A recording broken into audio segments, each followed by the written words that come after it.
Hello there, ladies and gentlemen. Moletrap here, bringing you game number 4 of the ever OSL finals from 2005 between Julizerg and GoodFriend. This is game number 4, as I said. We are in the midst of a pretty ridiculous series. This has been a great series so far. It's been very evenly matched. There have been moments of greatness and moments of shame for both of these players on your screen right now and all of these games. Julizerg on the left, GoodFriend on the right. You know, at the start of this series, GoodFriend's record was a little bit better. He doesn't have, didn't have that many games on it under his belt. It was like 12 and was he like 11? I don't remember what it was. Anyway, point being, like, the numbers look a little bit worse now, just from a 2-1 deficit that he's gone under in this series. It's kind of changed the look of his stat a little bit. Julizerg has gone only up, or primarily up, I should say. Anyway, this is the map, Ride of the Valkyries, by the way. Famous old school map. It's a 2-spawn map, and so they're gonna know exactly where each other are. It's pretty. It can be relatively close positions, not as close as it looks, because there's, different routes you have to take around the different aspects of the map, but relatively close positions. So I'm kind of expecting GoodFriend to go for a 2 barracks opener here. Very, very likely in this situation. I mean, it's generally very likely anyway for GoodFriend. He's got the 1 barracks going down. Oh, wait a second. This is a very fast barracks, actually. 1, 2, 3, 4, 5, 6 SCVs. This is kind of like the Terran equivalent of a 4 pool. Like, or I guess it'd be like a 5 pool or 6 pool or something like that. It's a very, very, very fast barracks. And oh, is Julizerg, oh, he's not going to expand with that. He's actually going to scout with this drone. He's going to try and see what's going on. He might be able to respond to this quick enough. This barracks is going to be up before the scout is even in his base. And that's kind of interesting. He's actually building a depot here in preparation for making more units, but he has not resumed SCV production yet at this point. So he's got this build completely planned out. The SCV does not quite get in the way. He's going to go ahead and send out his own scouting SCV. Julizerg looking a little bit, having a little bit of a look of consternation on his face there, as he's like, oh, this is an early barracks. I gotta be a little bit careful here. And spawning pool goes down very, very quickly after that. Not going to try and expand or anything like that. So is Julizerg going to be able to deal with this situation? The scouting drone retreats. At this point in time, this is going to be an incredibly low econ game, ladies and gentlemen, at least for the beginning here, if it doesn't go into a mid-game situation.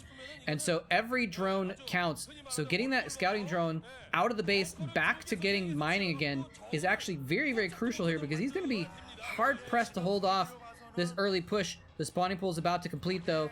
Can GoodFriend actually make this attack work? He's sending a couple Marines across the map. He's got a couple SCVs in position as well.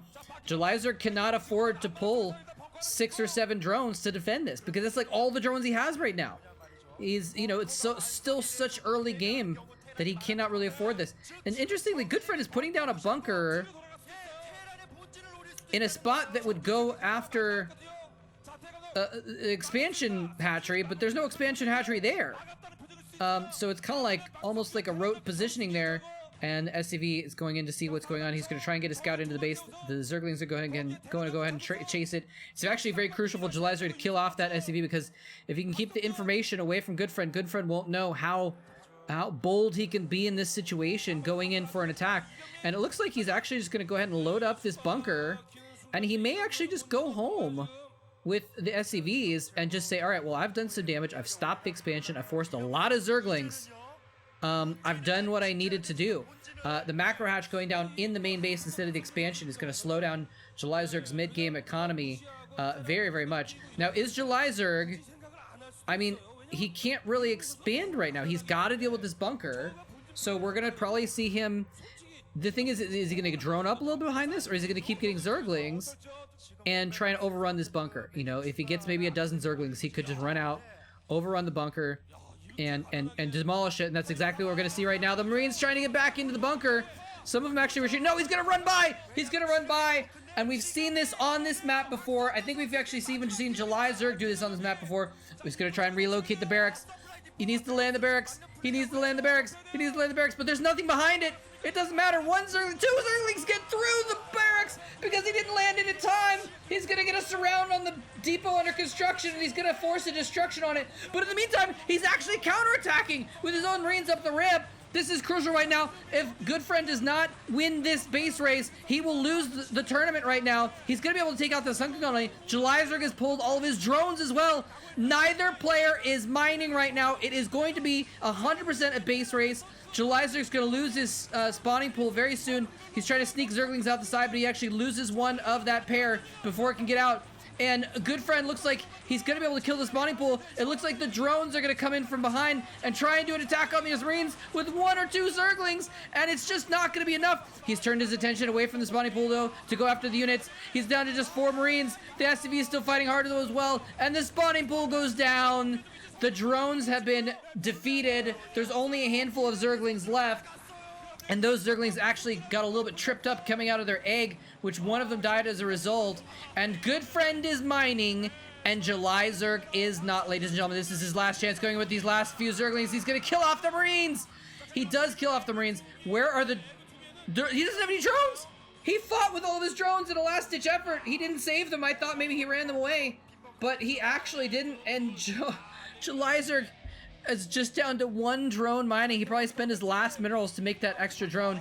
He's going to try and run some more Zerglings out past the bunker, which actually still has Marines in it. Interestingly enough, I thought he took all the... maybe just 1 Marine. I thought he took all the Marines out there to run off, though, but the Marine's going to stay there. He's spawning more drones. He at least does have 2 hatcheries, so he's got enough larvae that he can keep producing drones pretty consistently, but look at the look on his face. Yeah, he knows that this is a very dire situation. You know, 1 game away from winning the series and becoming the champion. He's still going to be 1 game away from winning the series, even if he loses this, which it looks like he will, just because GoodFriend is in a much more recoverable position right now. And the thing is, because GoodFriend is still producing Marines. He's producing SCVs, he's getting his economy going, but he's still producing attack units as well. July Zerg cannot build both. He doesn't have the economy to build both. He's in a very dire situation right now. He needs to, you know, just balance this perfectly. He needs to build drone until the absolute last possible second to defend against the second push, which is coming. And he doesn't know what's coming. He doesn't know if there's another barracks in there. He doesn't know if it's a factory. He doesn't know if there's going to be a starport. He doesn't know if GoodFriend's building expansion. And is going to just expand off of this, right? He does not know what to expect. And it's double starports! What? Double starports is the follow-up. I can't blame him because there is no way for July Zerg to have any tech right now. I think this is going to work. I think 2 Wraiths are going to fly across the map and go ahead and land. Not land. I'm sorry. I was actually looking out the window at a bird landing, flying across the map of reality, landing in front of my eyes, looking out the window. Anyway, they're going to fly across the map and start going after drones, and there's just going to be 0 that July Zerg can do about it. He's lost his spawning pool. GoodFriend did not lose his barracks. This factory floating out is actually going to reveal some of his tech.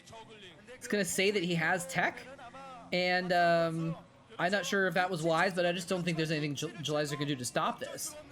There's just nothing he can do. He's just so far behind. He had to make some drones to get an economy again, but he has to start from scratch with a spawning pool. He's actually mining a little bit of gas right now, so as soon as that spawning pool pops, he can build a lair. But it's just, you know, Spire is so far away right now that it's just, I don't know what he can do here. The Wraith is going across the map. I wouldn't be surprised to see a GG as soon as he spots it. Well, not July Zerg, actually. July Zerg only GGs at the very end when it's every single potential thing has been exhausted. He's building a Hydralisk den, but he's going to lose several drones before the den actually completes and he can build a Hydralisk to actually combat this. More Wraiths coming across the map as well. And there's the GG. And it just sinks in. There's just nothing he can do at this stage. And July Zerg taps out.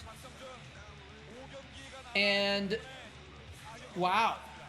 So, you know, the all-in in game number 2 did not work very well at all for GoodFriend. He mixed it up a little bit, and this was a better map for it as well. You know, goes for the better map, a little bit of a better, more aggressive build. And Jelizerg even scouted it about as soon as he possibly could, you know. Saw what was happening, built the spawning pool immediately, tried to deal with it, and you know, everything went almost as well as it could for Jelizerg, to be completely honest. He ran the Zerglings by, which I think was the wise move. He could have tried for a surround and actually kill the bunker instead of a run by in this situation. I'm just pausing to count. He only lost 2 Zerglings there doing the run by, actually.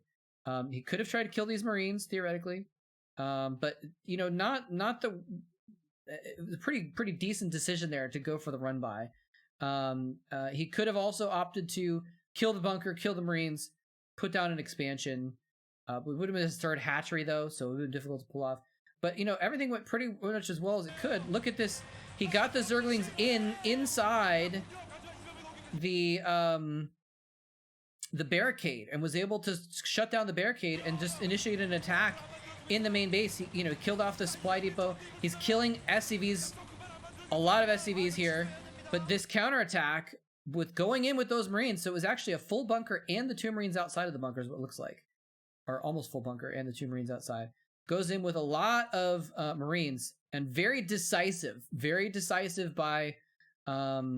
GoodFriend. We have seen a little bit of a lack of decisiveness, I feel, in his play. In this case, being very decisive as soon as the Ling run by happened. Boom!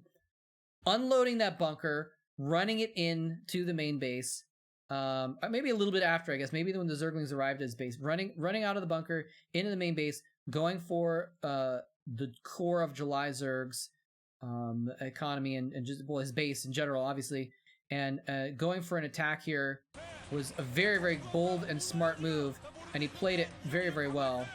And it looks like he played the defense pretty well as well back in his main base with the SCVs and a Marine there. And this was just camping out on the hatchery is just what sealed the deal. You know, he's hatching Zerglings from this hatchery, and every time they pop out, one dies before it gets anywhere and can rally away.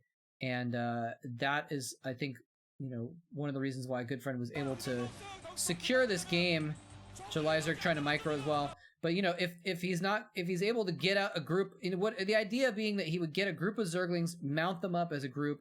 Oh, it looks like the other Zergling that got away even died on the side. I didn't even see that. So losing his Zerglings means that he can't mount up a group of them. And what he wants to do is wait until about now and go in with the Zerglings and the drones right here. He's going in with the drones. He's going in with a couple Zerglings. If he has 4 extra Zerglings here instead, attacking these Marines, this goes a lot differently, and Jelizerg might actually survive here. But instead, he loses the drones, loses the Zerglings, and then also loses the spawning pool. Yeah, just not a good situation at all. And then, see, more Zerglings dying. And then I think somehow he's able to mount out a significant force of Zerglings. He brings some back from the initial attack, goes in, and he's able to clean that up, but, you know, it's just like, ugh. He tried to save the spawning pool. I wonder if maybe he shouldn't have even tried to save the spawning pool. Maybe, because this attack worked. If he went in with that many Lings before, without trying to save the spawning pool, maybe he saves all those drones and he's mining quicker instead of right now where he has 1 drone popping out here. And that's it. So, again, not sure what he could have done there. It was very, very well played by GoodFriend. Very, very nicely done indeed. So that's going to tie up the series, ladies and gentlemen, at 2-2. We're going to go into a final game. One last deciding game that will determine the match, that will determine the winner of the entire tournament, ladies and gentlemen. See you soon for game number 5. It's going to be awesome.